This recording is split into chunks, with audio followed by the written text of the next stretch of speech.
আসসালামু আলাইকুম বন্ধুরা, সাফু কিচেনে আপনাদের স্বাগত। আজ আমি বানাবো পটল আলুর তরকারি।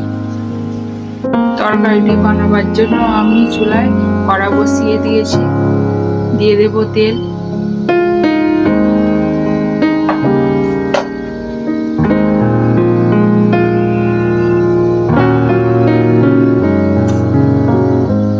তেলের মধ্যে দিয়ে দেব 1 চামচ লবণ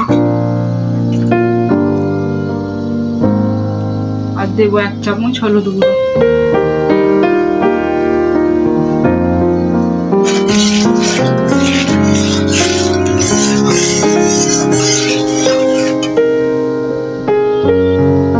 এর মধ্যে দিয়ে দেবো কেটে রাখা পটলগুলো, লাল লাল করে ভেজে নেব।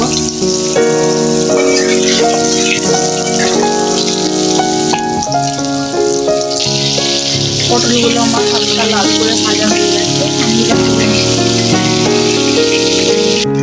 ওই তেলের মধ্যে দিয়ে দেবো কেটে রাখা আলুগুলো আমি হালকা লাল করে ভেজে নেব।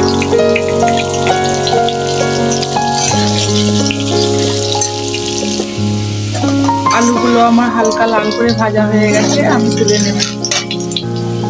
আলুগুলো আমি তুলে নিয়েছি। ওই তেলের মধ্যে দিয়ে দেব হিং অল্প পরিমাণ, আর দিয়ে দেব 5 ফোড়ন।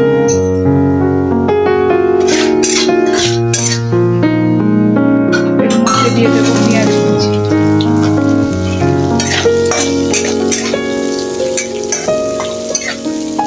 এবার আমি দিয়ে দেব আদা রসুন বাটা, আর দেব অল্প পরিমাণ জল।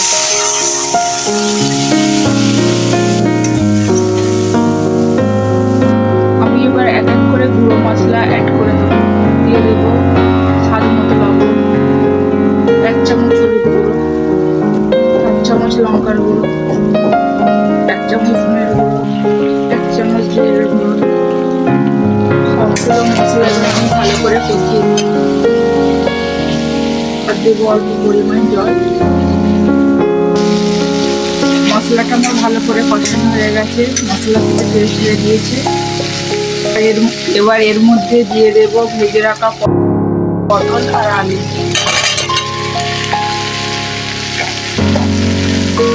ভেজে রাখা পটল ও আলুগুলোকে মশলার সঙ্গে ভালোভাবে কষিয়ে নিই। আমার আলু ও পটলগুলো মশলার সঙ্গে ভালোভাবে কষানো হয়ে গেছে। এবার আমি এর মধ্যে দিয়ে দেব জল।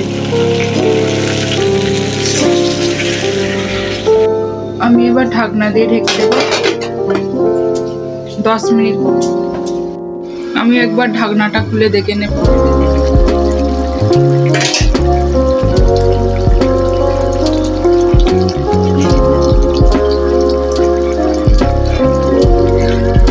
আমার আলু পটল দুটোই ভালোভাবে সিদ্ধ হয়ে গেছে।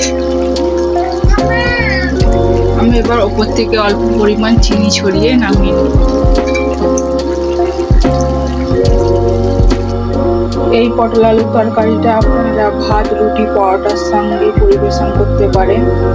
আপনারাও এভাবে একবার বানিয়ে দেখুন, খেতে লাগবে অসাধারণ। এই রেসিপিটা আপনাদের যদি ভালো লাগে লাইক, শেয়ার, কমেন্ট করে দেবেন। নিত্য নতুন ভিডিও পেতে আমার চ্যানেলটিকে সাবস্ক্রাইব করে পাশে থাকা বেল আইকনটি ক্লিক করে দেবেন। সুস্থ থাকুন, ভালো থাকুন। দেখা হচ্ছে নেক্সট ভিডিওতে। টাটা বন্ধুরা।